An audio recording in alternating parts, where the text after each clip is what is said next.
innovación requiere de un campo de conexión con gente, con personas. La innovación es un fenómeno que es social, que es de interacción social. La innovación debe medirse para verificar el valor que tiene, ¿sí? Muchas veces hablamos de procesos de innovación, pero no medimos el impacto que tiene. Cómo mejora la calidad de vida de las personas, cómo ahorra costo, cómo ahorra tiempo, ¿te fijas? Hola, quizás nos has visto. Por eso ahora te vamos a contar todo lo que hacemos en ISA Intervial. Trabajamos las 24 horas del día, los 7 días de la semana, para conectar a millones de personas, operando kilómetros de carreteras que nos unen como país. Y mientras conectamos personas, eso que menos ves es lo que más cuidamos. ISA Intervial, conexiones que inspiran.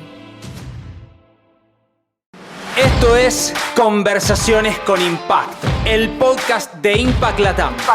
Soy Dani Tricarico, tu anfitrión, y te invito a acompañarme en esta experiencia. Buenas. Buenos días, buenas tardes, buenas noches, donde sea que estén. Bienvenidos a un nuevo episodio de Conversaciones con Impacto, el podcast acerca de innovación, emprendimiento e impacto que hacemos desde Impact Latam.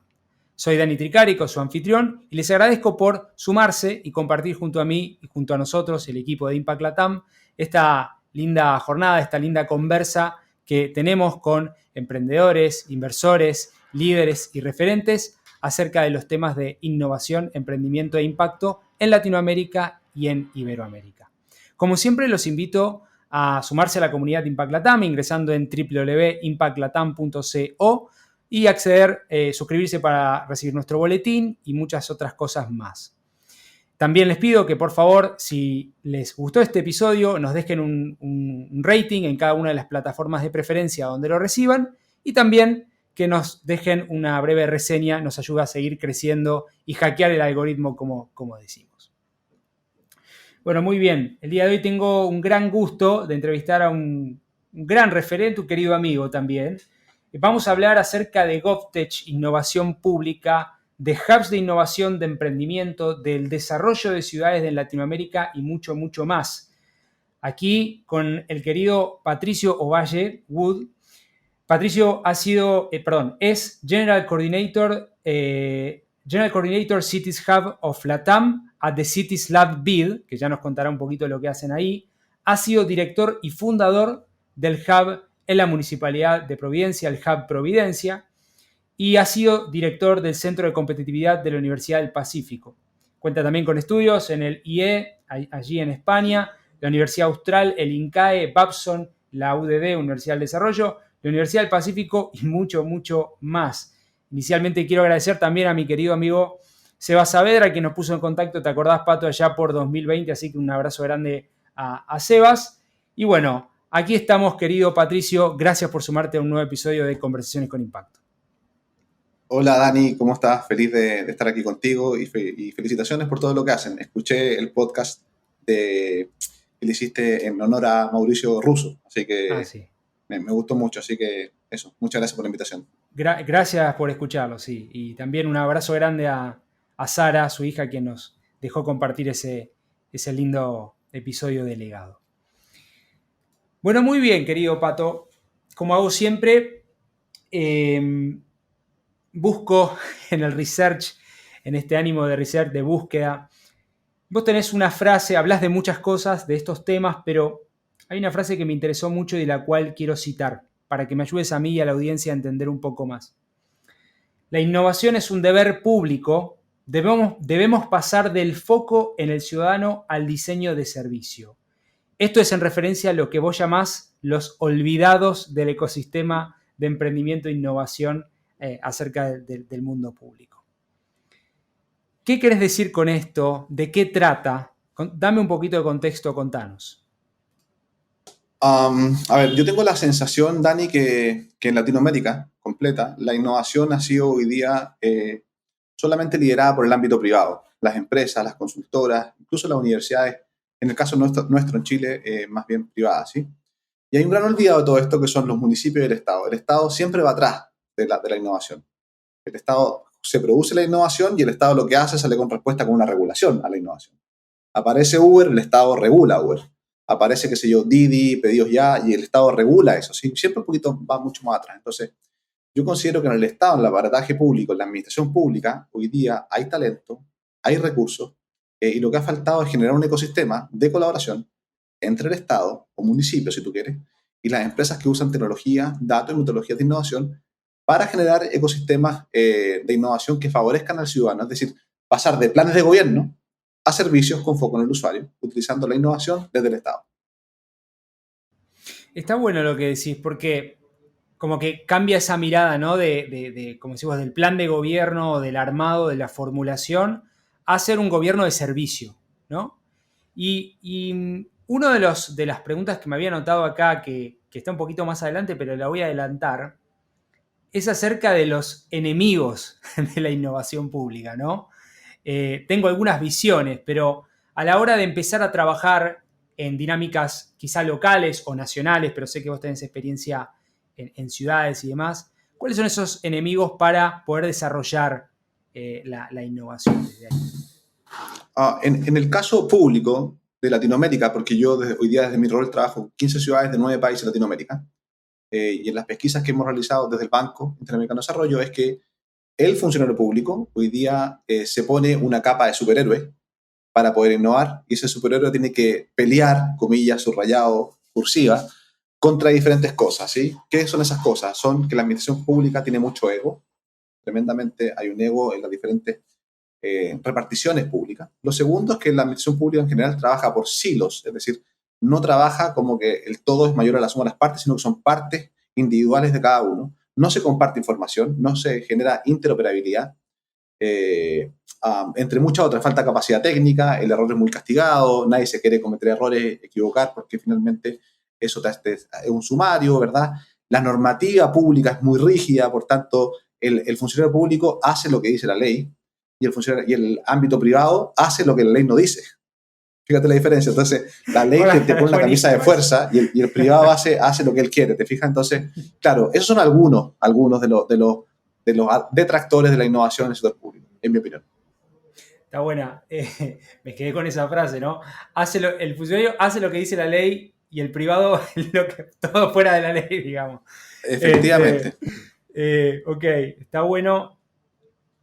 ¿Y cómo se hace entonces? Para aquellos que están innovando hoy en ciudades, que quieren escuchar y tomar tu experiencia, tu sabiduría en estos temas, tenés un tema de ego, tenés un tema de silos, de información. ¿Cómo se puede lograr eso?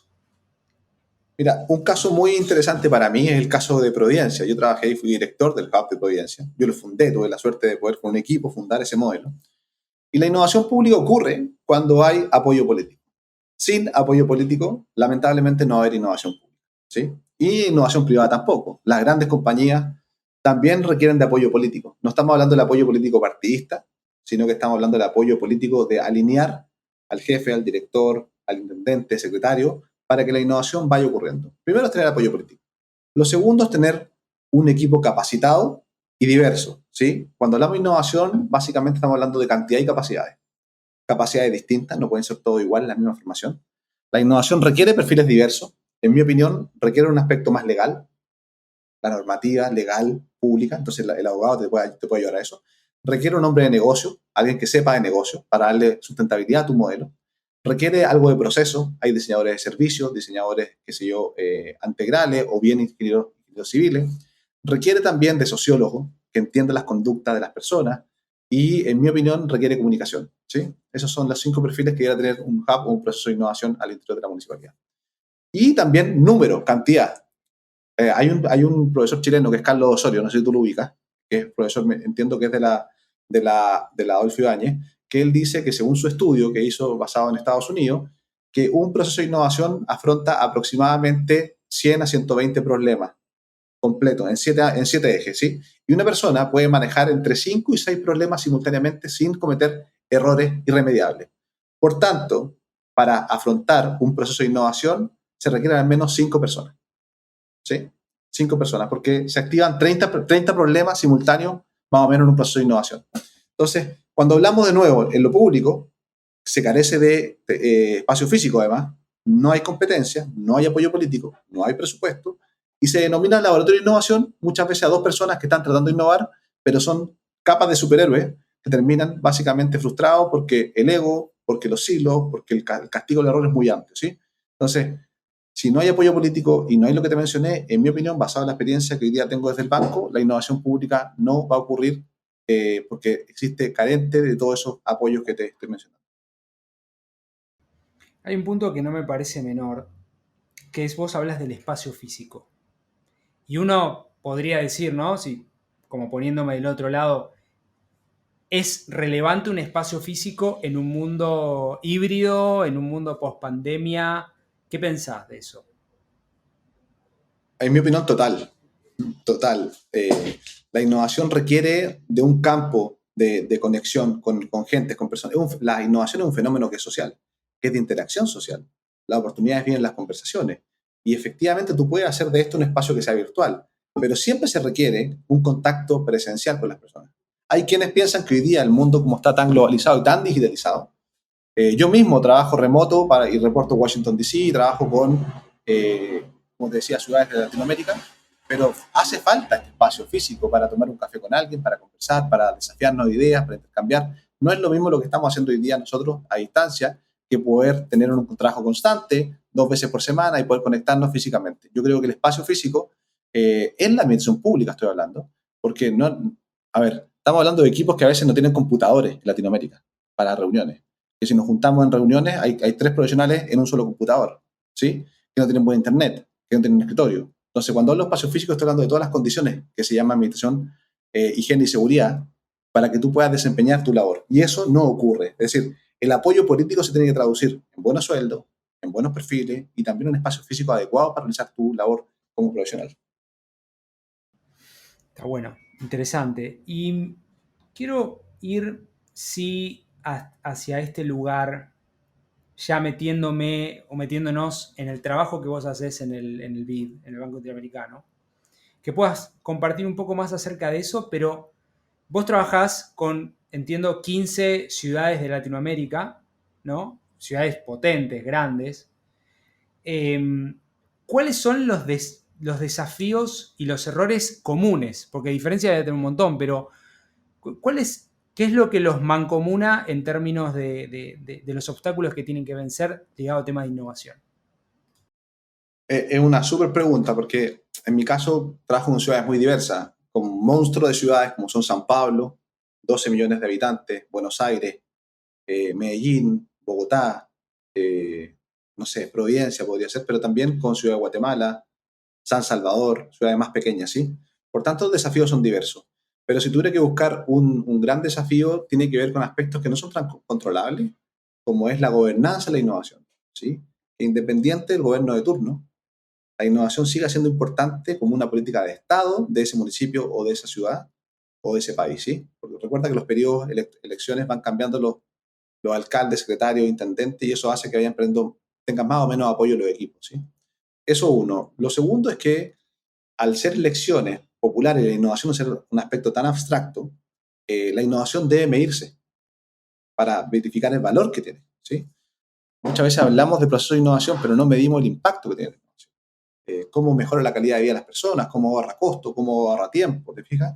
Y la administración pública finalmente es una empresa que provee servicios o una organización que provee servicios, tal como lo hace hoy día Apple, como lo hace, no sé, IBM, que proveen servicios. Los municipios son iguales, ¿sí?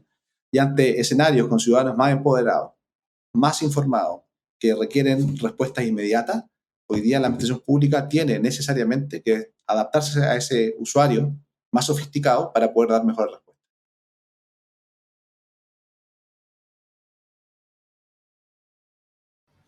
Bien. Y quiero consultarte acerca de un poco vos hablaste, y estaría bueno si me podés ayudar a definirlo.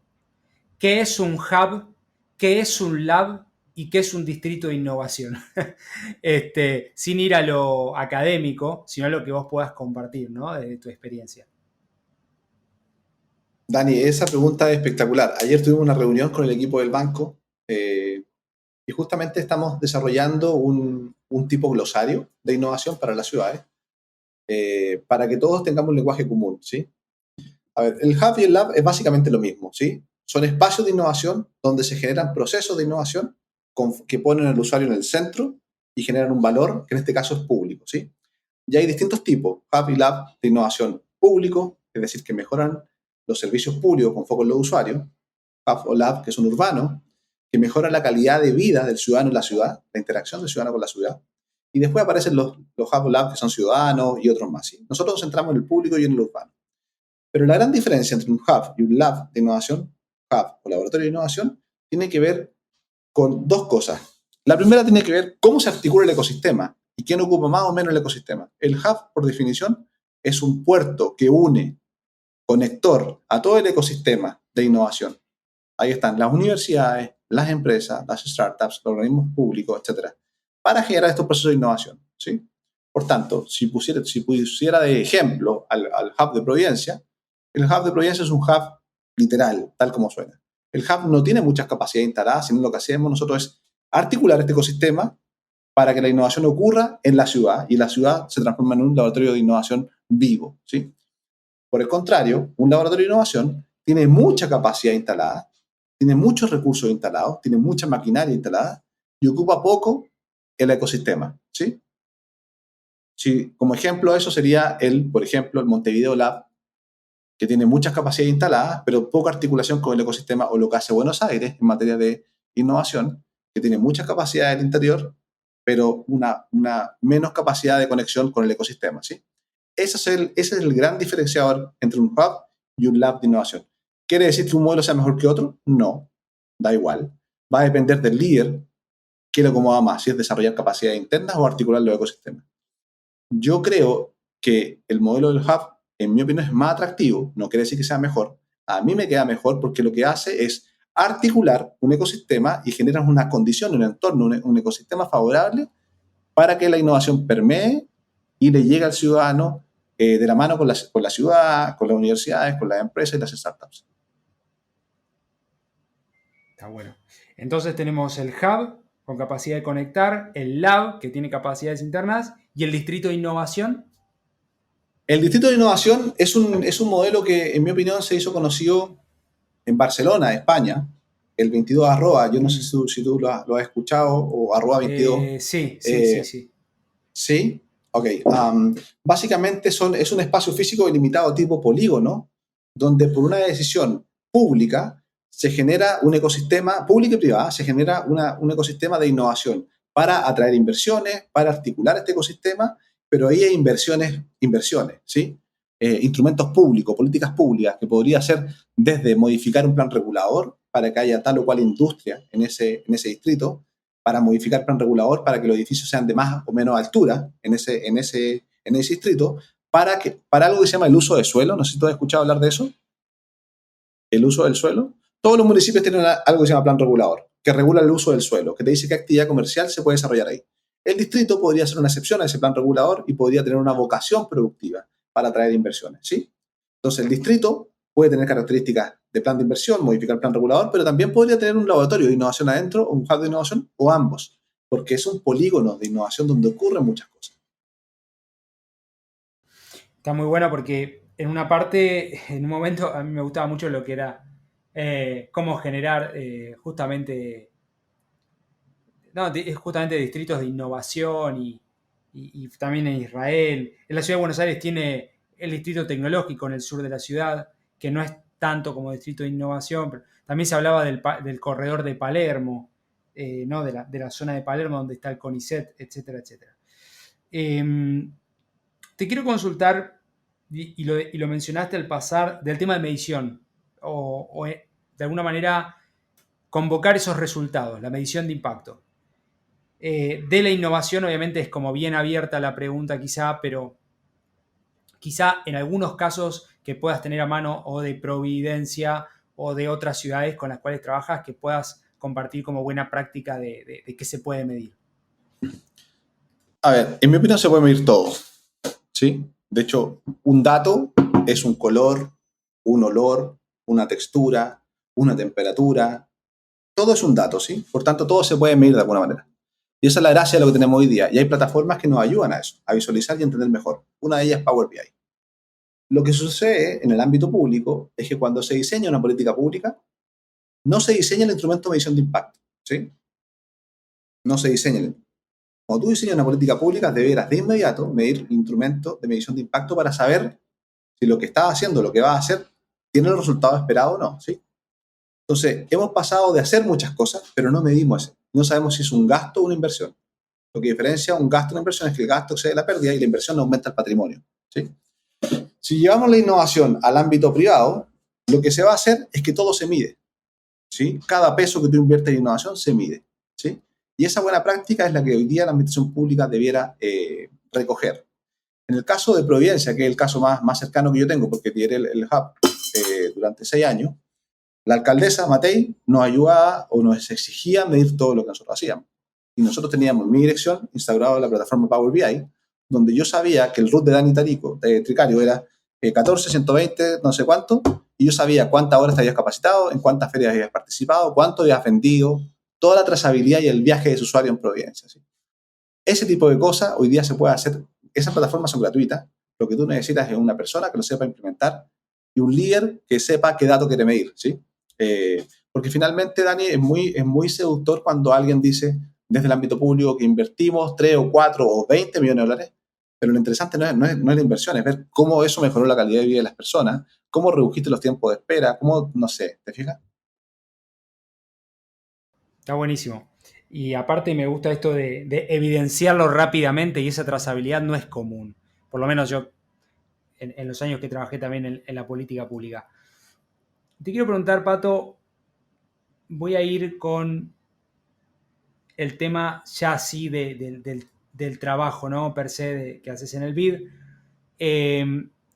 Ustedes hicieron el primer encuentro de ciudades, creo que fue en noviembre, primer encuentro de ciudades del Banco Interamericano, que entiendo que vos estás ahí, lo liderás. Quiero saber, más allá de lo que hicieron, ¿qué conversaciones dominaron que puedas compartir con la audiencia? No sé, 2, 3 temas importantes que surgieron en ese primer encuentro de ciudades. Bueno, primero quiero decir que estás muy bien informado, porque efectivamente hicimos el encuentro en noviembre. Así que sí, fue un encuentro en San Pablo. San Pablo es como un país, ¿sí? Tuvimos el encuentro nuestro, pero además estaba el encuentro de Mercociudades, además estaba el encuentro de las bancas para el desarrollo, es decir, esa semana hubo cerca de 1.000 personas del ámbito público ligadas al mundo de la innovación, sostenibilidad, etc. Tremendo. Y nuestra actividad fue una más en el marco del San Pablo Summit 2023. Las conversiones que salen usualmente tienen que ver, Dani, con el desafío de la gobernanza de la innovación, algo que estábamos hablando hace unos momentos, ¿sí?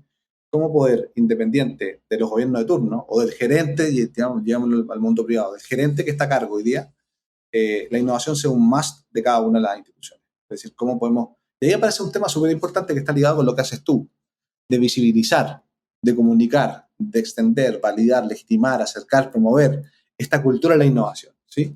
Pero no simplemente es comunicar por comunicar, es comunicar esto como cuando sale la experimentación. Cuando hablamos de experimentación, tú tienes que experimentar buscando resultados. ¿Qué resultado estás buscando? Cuando tú comunicas es igual, ¿sí? Entonces yo creo que programas como el que tú haces y este tipo de acciones son tremendamente importantes para el ecosistema, ¿sí? Porque valida lo que se está haciendo, legitima, acerca, promociona. Entonces, uno es la gobernanza, y la comunicación de la gobernanza es fundamental, ¿sí? Porque nadie va a querer votar un programa que es conocido por la gente, es usado y está bien evaluado. Esas son las 3 perspectivas de la evaluación de un servicio público. Usabilidad, como cuánto se usa este servicio público, la evaluación, si está bien o mal evaluado, y la visibilidad, si es muy o poco visible, ¿sí? Entonces, la gobernanza es uno de los aspectos. Lo segundo tiene que ver con las capacidades técnicas instaladas en los equipos. Y entender que la innovación no solamente es el uso de herramientas para innovar, tipo pensamiento del diseño o metodologías ágiles. Se confunde a veces que la herramienta es innovación y la herramienta es una carretera que te ayuda a llegar a la innovación, pero la innovación es disciplina, es constancia y muchas otras cosas, ¿sí? Entonces, capacidades técnicas entre los equipos. Esto que hablamos al principio de capacidad y cantidad. Los equipos más diversos, con ciertas profesiones, etc. Y lo tercero tiene que ver con lo que estábamos hablando también, que es la medición. ¿Cómo medimos lo que estamos haciendo? ¿Y cómo podemos visibilizar este valor para el tomador de decisiones? ¿Sí? ¿Cómo va a saber alguien que si lo que estamos haciendo es bueno o malo? ¿Impactó o no impactó a un ciudadano? Si es un gasto o una inversión. Y eso tiene que ver con la medición. Entonces, me parece que son los 3 aspectos. La gobernanza, que se liga mucho a la visibilidad, las capacidades técnicas del equipo, y la tercera tiene que ver con esto que te decía recién, porque si no lo tenemos, finalmente no ocurren estos procesos de innovación.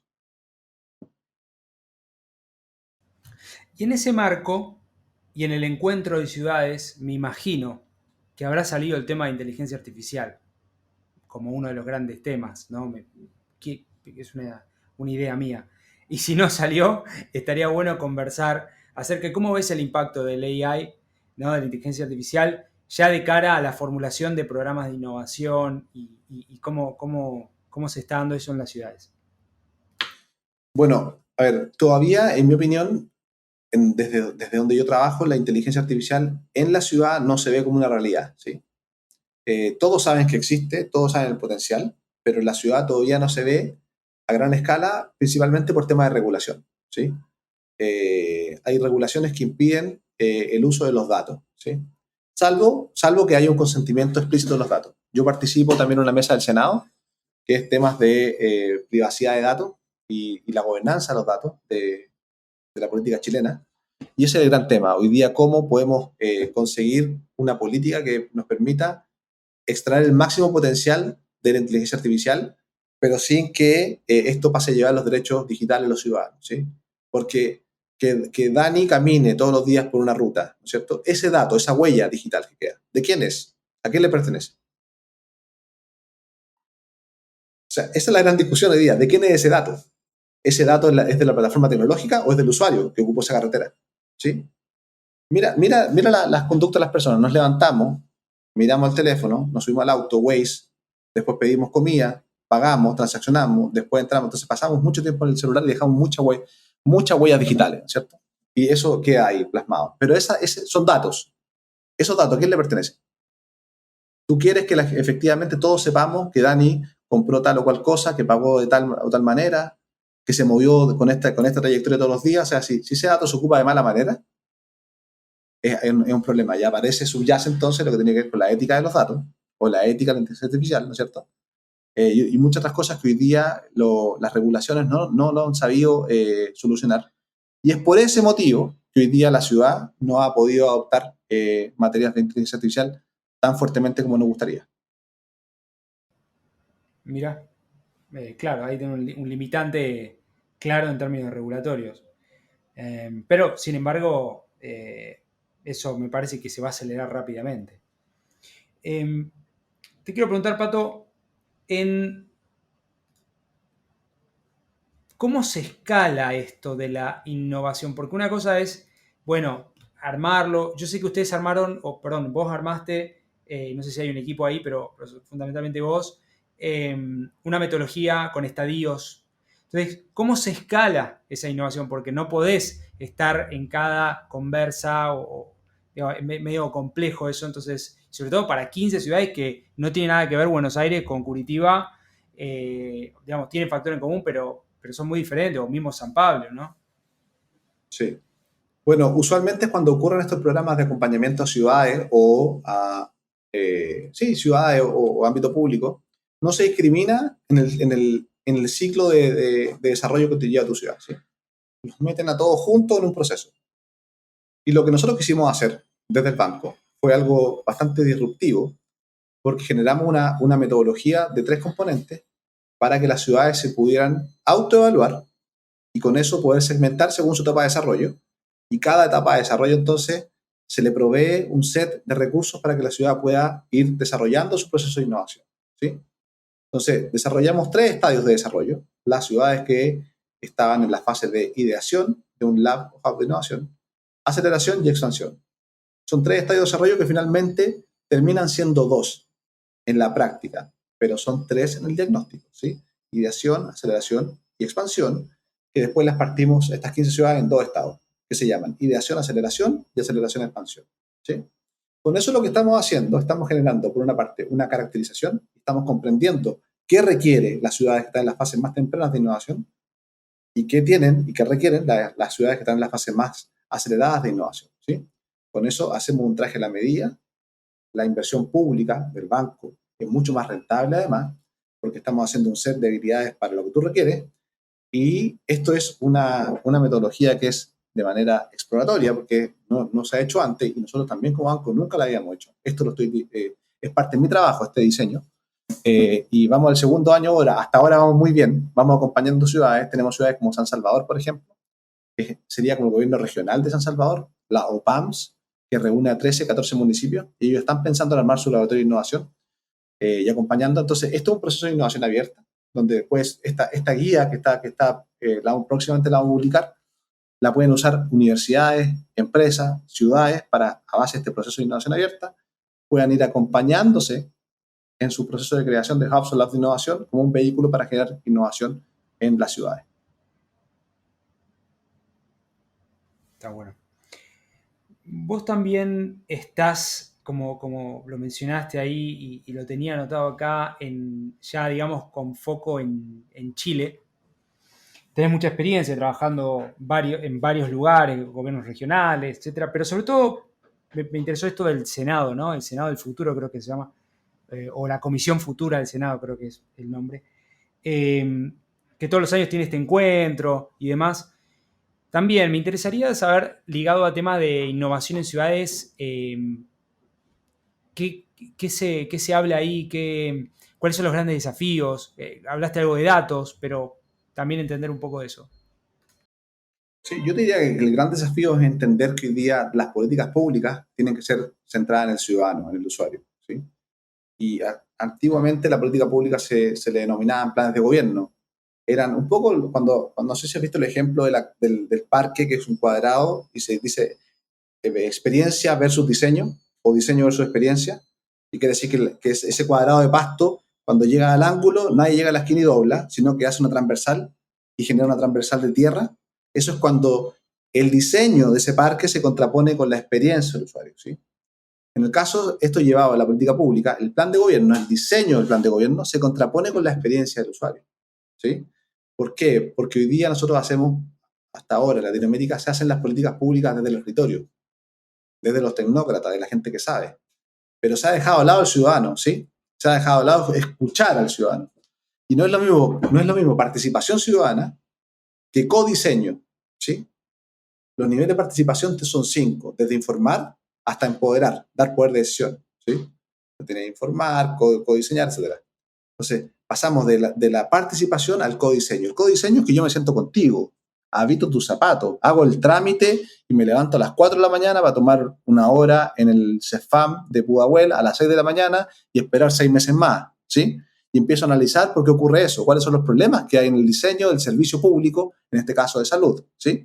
Entonces, eso es lo que hoy día está iterando, de los planes de gobierno que se hacían desde el escritorio hasta muy con foco en el ciudadano para entender quién es el ciudadano, qué lo motiva, cómo se mueve, cómo paga, cuánto gasta, toda la emoción, tal como lo hacen las empresas privadas de hace ya los últimos 20 años, ¿cierto? Entonces, ese cambio de ser un Estado más empático, más con foco en el ciudadano, más ágil, más colaborativo, más innovador, es lo que se está viniendo hoy día desde la administración pública. ¿Y quién lo está empujando? ¿Quién es el push? Es un ciudadano más informado, más empoderado, y que hoy día ya no le sirve solamente votar cada 4 años, sino que también quiere saber qué se hace con el alumbrado público, qué pasó con la plaza, y acá esto nos empodera, el teléfono, ¿sí? Nos entrega mucho poder como ciudadanos. Ya que estamos haciendo foco en Chile, ¿cuál fue?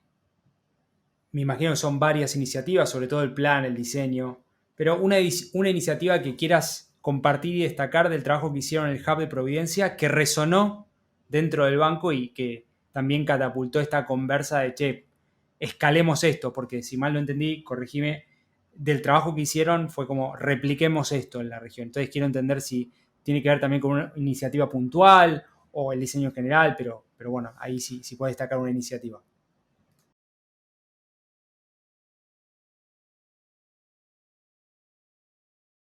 Sí, a ver, yo creo que el gran trabajo que hicimos desde Providencia tiene que ver con el modelo del Hub de Providencia, ¿sí?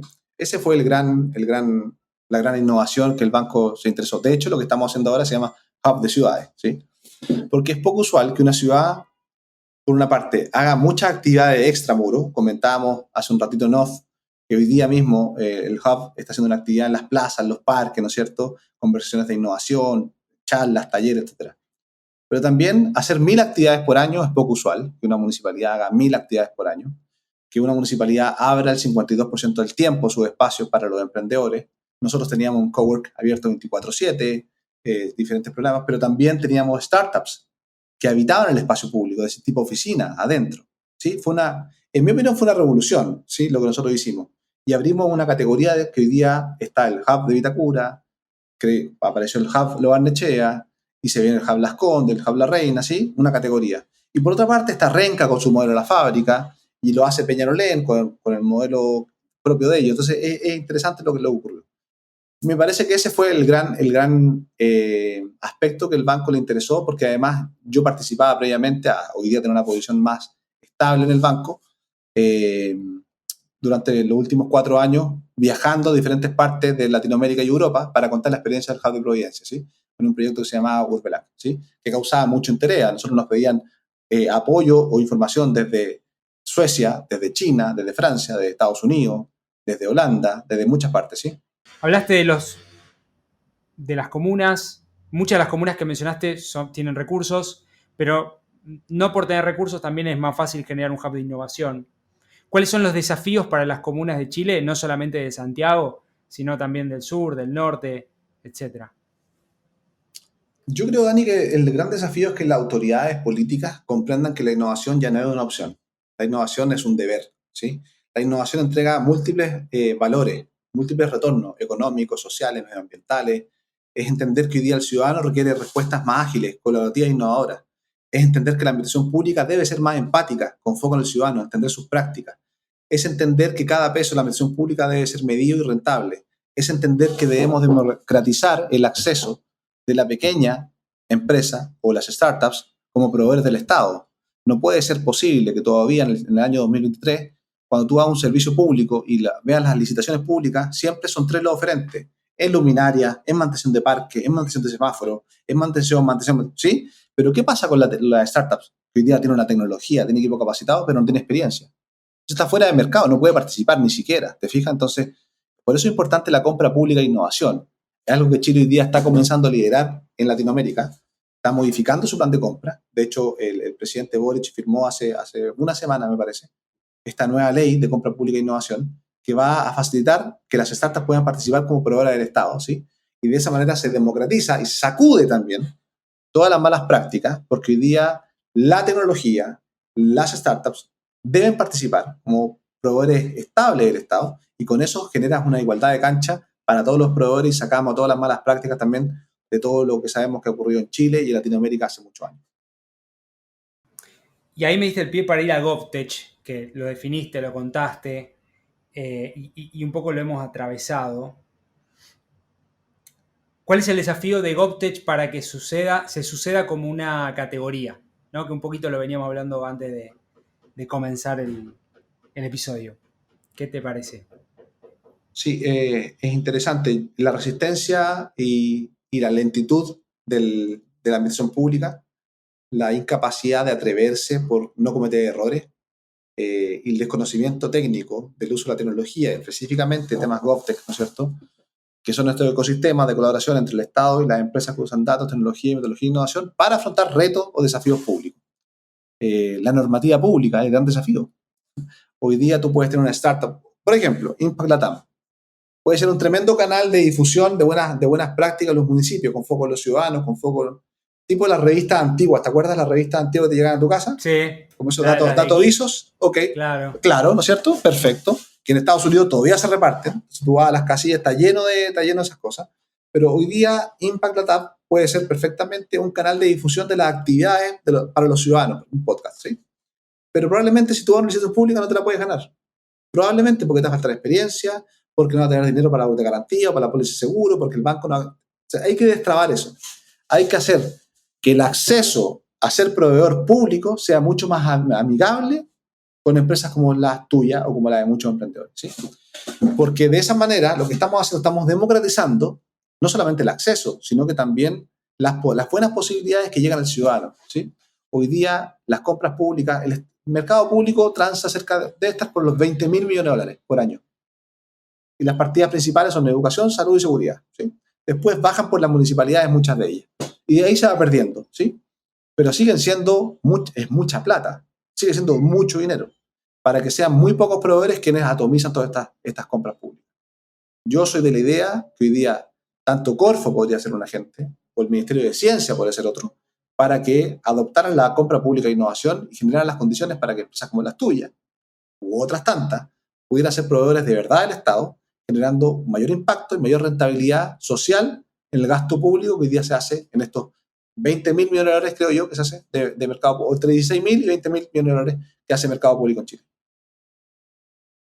Qué gran desafío, che. Qué tremendo. Y te quiero preguntar específicamente de Salt Lake City como ciudad, que nos une, donde yo fui, compartimos, donde yo fui por mi parte, vos sé que estás ahí, frecuentás. ¿Qué tiene de especial esta ciudad? ¿Qué tiene de especial esta ciudad ligado a temas de innovación con tus ojos y tus anteojos de innovador público? ¿Qué pensás? Yo pensé que así con mi pelo, de innovador Y con, público. con tu pelo también. Pero ver, y con la sequedad que hay, pero eso es otra exacto. cosa. Es interesante la pregunta. A ver, bueno, varios factores. Yo creo que por una parte tenemos la crisis de California. California hoy día un estado de Estados Unidos que es prácticamente invivible. A mi entender, debe ser uno de los estados más caros, con las mayores cantidades de impuestos de Estados Unidos, y se ha transformado en un tipo de laboratorio de las nuevas tendencias globales, ¿sí? De todo lo que tú puedas pensar. Entonces, hace una ciudad que sea, en mi opinión, muy poco vivible y es muy costoso vivir en California. ¿Y por qué hago esta introducción? Porque las empresas, ahí en California está Silicon Valley, ¿no es cierto? Palo Alto, ¿sí? Palo Alto, Gilroy, Mar, listo. Las empresas, producto de la pandemia, se dieron cuenta que no necesitaban pagar lo que estaban pagando en impuestos, en arriendo, y dijeron, hoy día podemos salir de acá perfectamente y poder irnos a otros hubs de innovación. Y ahí empezó a emerger, por una parte, Florida, con una propuesta más latina, ¿no es cierto? Con todo lo que ocurre entre hub de servicio entre Latinoamérica y Estados Unidos. Por otra parte estaba Austin, en Texas, que recogió gran parte de las empresas tecnológicas que emigraron de Palo Alto. Y apareció Salt Lake City, o Utah, el estado de Utah, ¿no es cierto? Y la ciudad de Lehi, Lehi, que se generó ahí algo que se llama Silicon Slopes, ¿sí? Que es un modelo, un distrito de innovación, tipo una ciudad empresarial, para que poder mencionarlo un poco, donde hoy día está Amazon, donde hoy día está Facebook, está Oracle, y hay diferentes otras empresas tecnológicas que están trabajando desde ahí. Y lo interesante que tiene Utah es un estado que tiene unas regulaciones que son muy distintas a otros países, a otros estados en Estados Unidos, ¿sí? Bueno, cada estado de Estados Unidos es un país, ¿no es cierto? Pero Utah particularmente un estado donde las leyes se cumplen de una manera extraordinaria, la seguridad es increíble, la calidad de vida para las personas es de muy buena calidad. Un dato, por ejemplo, el supermercado, tú sabes, los supermercados en Utah no venden alcohol, solamente pueden vender cerveza. No venden vino, no venden vodka, no venden, ¿sí? Eso lo encuentran en liquor store, ¿sí? Los días domingos están todos los liquor stores cerrados. Tú vas a cualquier parte, tienes que entrar con tu carnet de identidad. Tú no puedes comprar alcohol sin tu carnet de identidad. Entonces, esa rigurosidad que se da genera un entorno favorable para que las personas se centren en otras cosas que no sea la bohemia en las noches, sino que la disciplina. De hecho, hay una universidad que es la BYU. No sé si tú la conociste cuando estuviste allá, la BYU. Ok, es la Universidad de los Mormones. Y es la universidad, sus estudiantes de maestría son los segundos a nivel mundial que más fondos levantan en sus proyectos de inversión. ¿Sí? La BYU, BYU, ¿sí? Entonces, hay muchas cosas que hacen que Utah sea un estado muy interesante, particularmente Salt Lake City, además que una ciudad preciosa, y Lehi, que hoy día es el polo de innovación de Utah. Está buenísimo, y una de las cosas que más me asombró también, primero es lo pulcro y limpio de la ciudad, es tremendo, el transporte es gratuito, público, y sobre todo, una de las preguntas que yo fui como becario del Departamento de Estado de Estados Unidos, entonces fuimos a entender un poco cómo se armaba un ecosistema y demás. Y una de las preguntas que te quiero hacer a vos que salió de ahí es, ok, pero si es un lugar tan ordenado o tan guiado, en este caso con los mormones, que obviamente tienen una gran... ¿Cómo hacen para ser innovadores y creativos? Sí, justamente se requiere de otra tipología, dicen, en eso de Richard Florida, ¿no? De Rise of Creative Class, o sea, de cómo generar ciudades creativas e innovadoras. ¿Qué pensás? Wow, bueno, es interesante la pregunta, pero a ver, hay varios componentes que hacen que el ecosistema de Utah sea interesante. La educación, por ejemplo. Está la Universidad de Utah, está la BYU. De hecho, ¿tú conoces el libro El ADN del innovador de Christensen? ¿Te suena? Sí. Bueno, el verdadero autor, digamos, el libro es Jeff Dyer, que es profesor de la BYU. Ah, mira, no Claro, sabía. es el autor. Y claro, y Christensen es otro de los autores, pero el principal es Jeff Dyer, por ejemplo. O sea, hay un capital humano muy interesante, ¿sí? El Hotel Marriott nace en Utah, lo que usé, por ejemplo, con Kentucky Fried Chicken, es de Utah, ¿no es cierto? Nace ahí en la entonces, hay ciertos pilares que hacen que Utah, no por ser que tenga muchas leyes, va a ser una ciudad poco interesante. Probablemente es menos interesante, probablemente es menos creativa.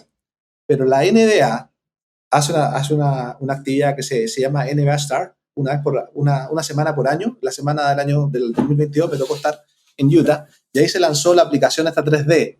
No sé si tú la conociste, una aplicación que tú puedes estar viendo un partido de básquet y tú puedes elegir un jugador y le pones tu cara y empiezas tú a jugar el partido. No sé si la pudiste ver. No, Es muy extraordinaria. bueno.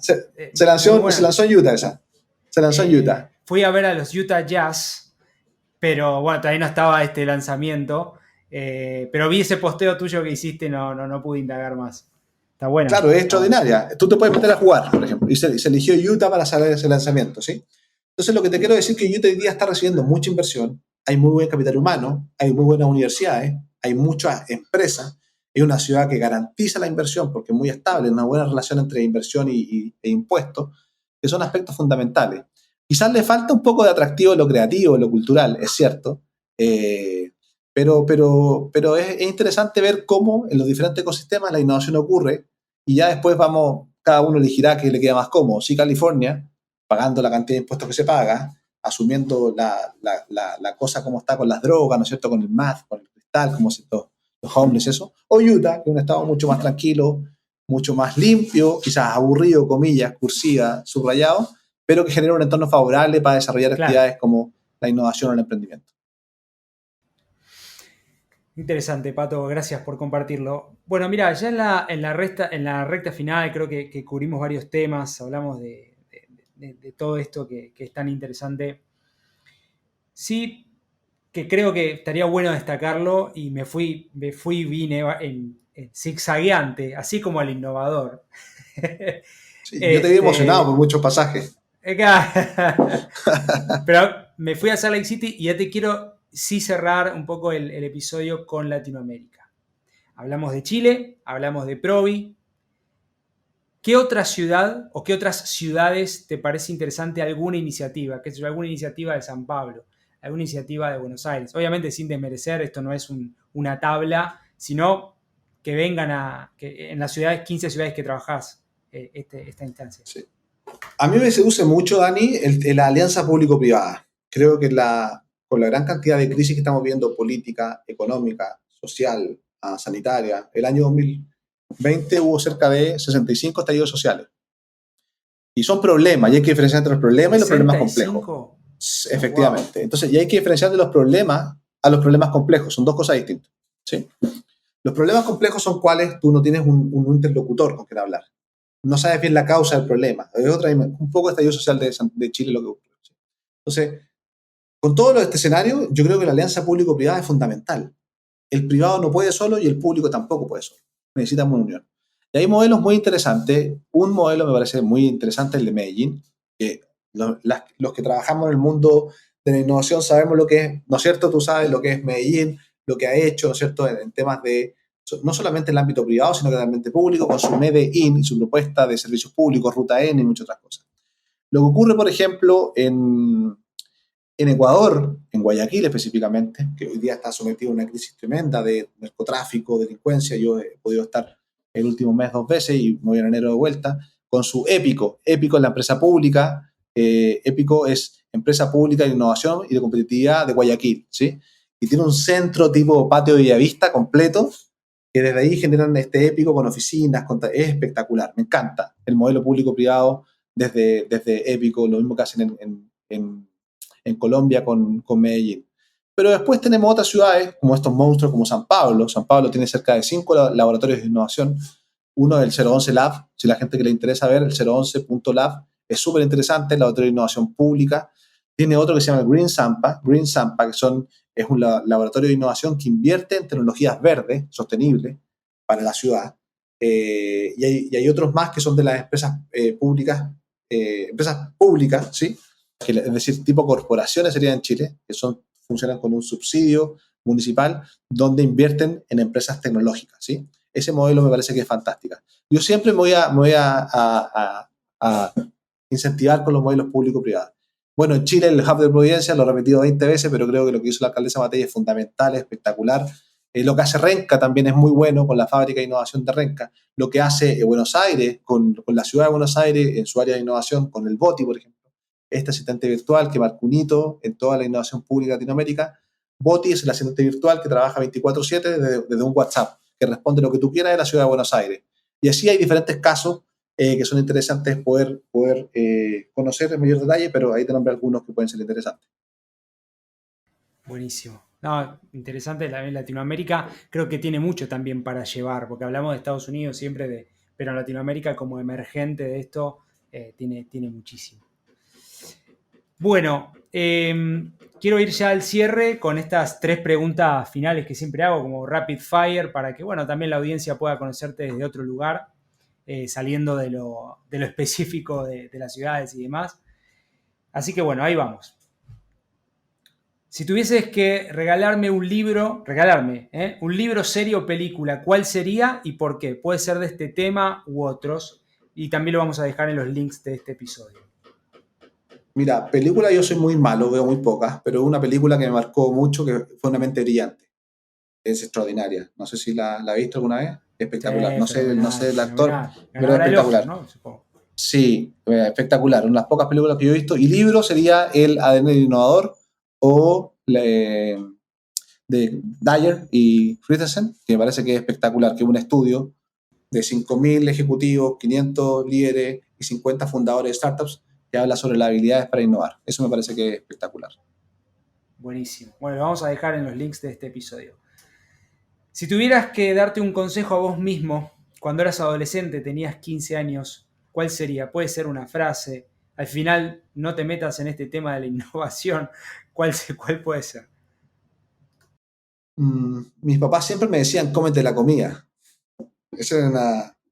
Claro, como literal, claro, ¿no? Pero, exacto, pero fíjate que cuando hablamos de la integridad de los emprendedores, en mi opinión, tiene que ver con todo. Tiene que ver con el ámbito mental, físico y de salud. O sea, tú no puedes pretender ser un emprendedor exitoso si no estás bien mentalmente, bien alimentado, en descanso, ¿sí?